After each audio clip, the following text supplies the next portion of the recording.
como todas las semanas, tengan todos ustedes un buen día.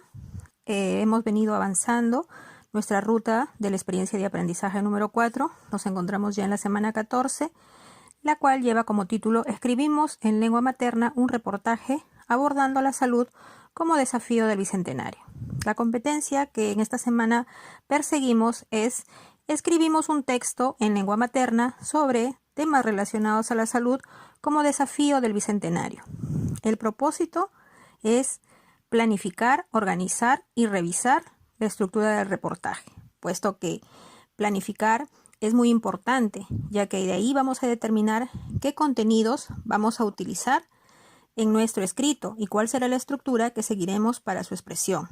Luego, vamos a organizar nuestras ideas de manera coherente y cohesionada para al final revisar la estructura que va a tener nuestro reportaje y que esté coordinadamente las ideas, el uso y la variedad del lenguaje según al destinatario al que vamos a enviar o vamos a escribir nuestro reportaje.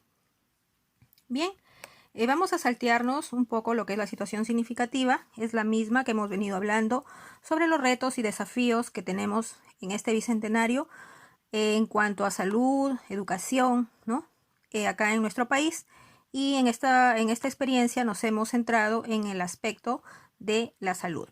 Bien, las evidencias a trabajar en esta experiencia son dos. Esta semana van a planificar la estructura de su escrito, de su reportaje, el cual es muy importante porque ahí vamos a determinar qué contenidos ustedes van a colocar en este reportaje.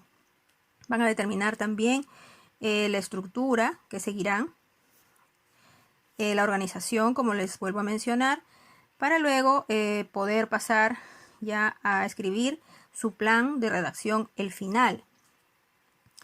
En el primer momento responden a un grupo de preguntas que están adjuntas en la guía. Tus respuestas deben reflejar de manera precisa, exacta, de cómo será tu reportaje, cómo es que lo has venido tú planificando, ¿no? ¿Qué ideas has tenido?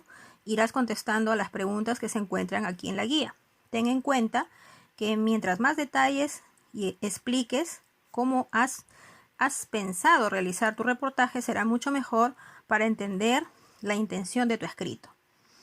Asimismo, la segunda evidencia es que al redactar tu reportaje debes tener en cuenta el título, el párrafo inicial, el cuerpo del reportaje y el párrafo final. Vas a adecuar el texto a la situación comunicativa, vas a organizar y desarrollar las ideas de forma adecuada. Utilizas también las convenciones del lenguaje escrito de forma pertinente. Y tus evidencias que te acabo de mencionar, la resolución de las preguntas anteriores y también el escrito ya de tu reportaje, debes presentarlo como tarea en un archivo de Word o PowerPoint o cualquier archivo que tú domines, ¿no? Cualquier aplicativo, y también lo puedes hacer a mano. No olvides siempre de considerar su carátula con los datos que ya se te ha indicado las semanas anteriores.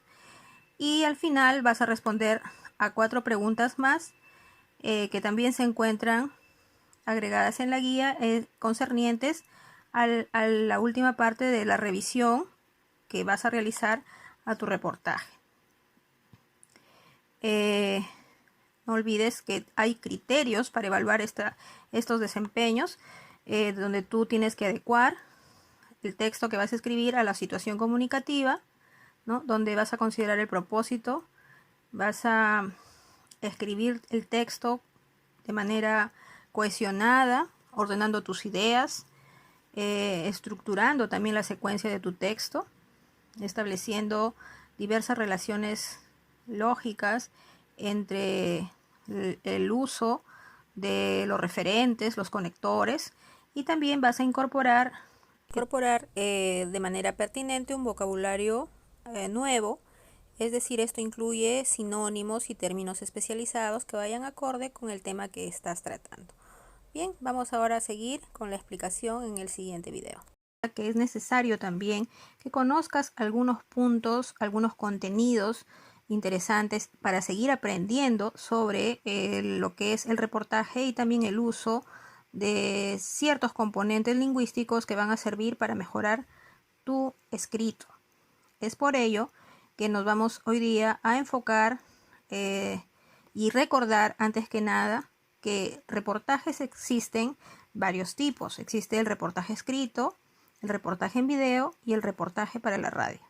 Bien, las semanas anteriores dijimos que el reportaje escrito es la ampliación de cualquier noticia que se caracteriza por su objetividad, debe ser muy claro y debe ser preciso y ya tiene una estructura propia y es justamente la que tú en un primer momento vas a presentar a través de un reportaje escrito y luego vas a pasar al reportaje a través de un video. Este nos permite construir el mensaje o las ideas que se exponen acompañando de imágenes, gráficos, mapas, fotografías, entrevistas a personalidades. Así también tenemos el reportaje para la radio. El reportaje para la radio es un monólogo radiofónico en el que se narra, se describe algún tema interesante para el auditorio, donde se presenta pues las ideas de una manera muy clara. Se usa un lenguaje variado, creativo para llegar a que el público lo pueda entender. Para revisar el borrador de tu reportaje, debes de tener en cuenta, primero, las digresiones y las contradicciones y las redundancias. Cuando tú escribas tu texto, debes de cuidar que no tenga una contradicción, es decir, cuando en un mismo párrafo presentamos ideas que se contradicen al tema principal, ¿no? Entonces debes de revisar que todo el mensaje que estás transmitiendo vaya acorde a lo que tú estás opinando al inicio. Una digresión, también tienes que cuidar que tu escrito no tenga digresiones, es decir, es una figura retórica que consiste en romper o cambiar el tema que estás desarrollando, es decir, te sales del tema. ¿Ya? Y entonces eso también no puedes utilizarlo, tienes que cuidar ese punto. La redundancia. La redundancia es el empleo de palabras que son innecesarias, repetitivas, ¿no? Que expresan una idea o concepto de aquello que ya se dijo y que lo vuelves nuevamente a expresar y que ya causa de repente desarmonía. También tenemos otros puntos que tienes que cuidar cuando escribes. La coherencia. Mucho hablamos nosotros de la coherencia. ¿Qué será? Es la relación lógica entre los párrafos. Es decir, las partes, los elementos, la estructura de tu texto que estás escribiendo debe tener esa coherencia. Esos elementos no deben producirse contradicción ni oposición entre ellas. La cohesión. La cohesión es la propiedad gramatical. Aquí se reflexiona sobre el uso de los signos de puntuación. Aquí tienes que tener muy en cuenta cuando utilizas la coma, el punto, etc. Es el uso adecuado de los artículos también. Cuando empleas el, la, los, las. Con la escritura de las oraciones también tienes que saber cuando empleas el sujeto, el verbo de manera adecuada, ¿no? Según la circunstancia. Asimismo también debes tener en cuenta la tildación de las palabras, ya sean agudas, graves, esdrújulas y también de los monosílabos. Con estas indicaciones yo creo que ya estás listo para poder escribir tu reportaje referente a lo que es la salud en el Bicentenario. Bien chicos, hasta la próxima.